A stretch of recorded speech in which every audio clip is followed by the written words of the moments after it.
মহেশপুর সীমান্ত থেকে যুক্ত হয়েছেন এমআর রাসেল। রাসেল, সীমান্তে এখন কেমন পরিস্থিতি বিরাজ করছে? নতুন করে পুশিনের কোনো খবর পেয়েছেন কিনা?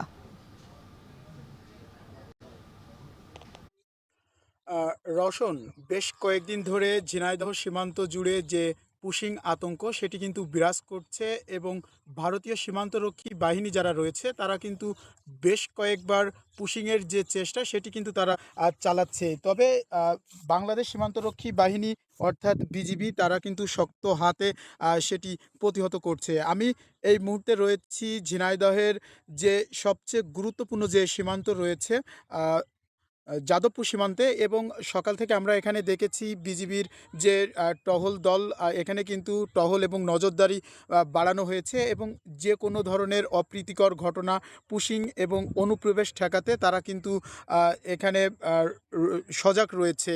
আমি যদি একটু আপনাকে দেখাই তাহলে আপনি নিশ্চয় দেখতে পাচ্ছেন যে বিজিবির সদস্যরা কিন্তু এখানে রয়েছেন এবং তারা বলছেন যে যে কোনো ধরনের পুশিং ঠেকাতে কিন্তু তারা এখানে প্রস্তুত রয়েছেন। আমি 58 বিজিবির লেফটেন্যান্ট কর্নেল যিনি রয়েছেন রফিকুল আলম, আমি তার সঙ্গে কথা বলেছি। তিনি আমাদেরকে জানিয়েছেন যে আগের তুলনায় বিজিবি সদস্যদের কিন্তু সীমান্তের শূন্য রেখায় যে টহল জোরদার সেটি কিন্তু বাড়ানো হয়েছে এবং পুশিং ঠেকাতে তারা কিন্তু সর্বদা প্রস্তুত রয়েছে। আমি এই অঞ্চলের স্থানীয় যারা রয়েছে তাদের সঙ্গে কথা বলেছি।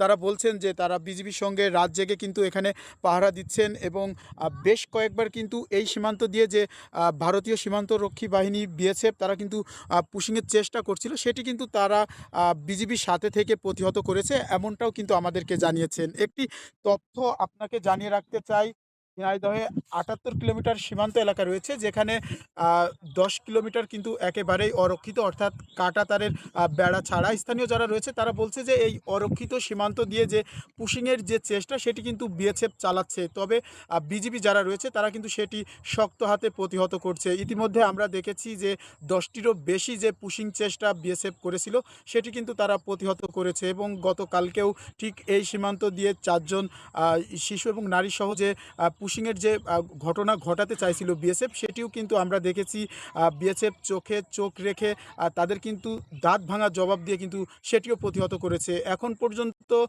সকাল থেকে পুশিংয়ের তেমন কোনো ঘটনা কিন্তু এই মহেশপুর সীমান্তে কিন্তু ঘটেনি, তবে যে 12টি বিওপি রয়েছে বা 12টি বিওপির আওতায় যে সীমান্ত এলাকা রয়েছে সেখানে কিন্তু বিজিবির টহল এবং নজরদারি সেটি কিন্তু জোরদার করা হয়েছে এবং তারা বলছেন দেশের সার্বভৌমত্ব রক্ষায় তারা কিন্তু আপ্রাণ চেষ্টা করে যাচ্ছে এবং যে কোনো ধরনের পুশিং এবং যে কোনো ধরনের অপ্রীতিকর ঘটনা এড়াতে তারা প্রস্তুত রয়েছে। তো এখন পর্যন্ত এই ছিল ঝিনাইদহের মহেশপুর সীমান্ত থেকে পুশিংয়ের আমার কাছে সর্বশেষ। রওশন। সীমান্তে পুশিন পরিস্থিতির খবর জানাতে ঝিনাইদহের মহেশপুর সীমান্ত এলাকা থেকে যুক্ত ছিলেন সহকর্মী এমআর রাসেল।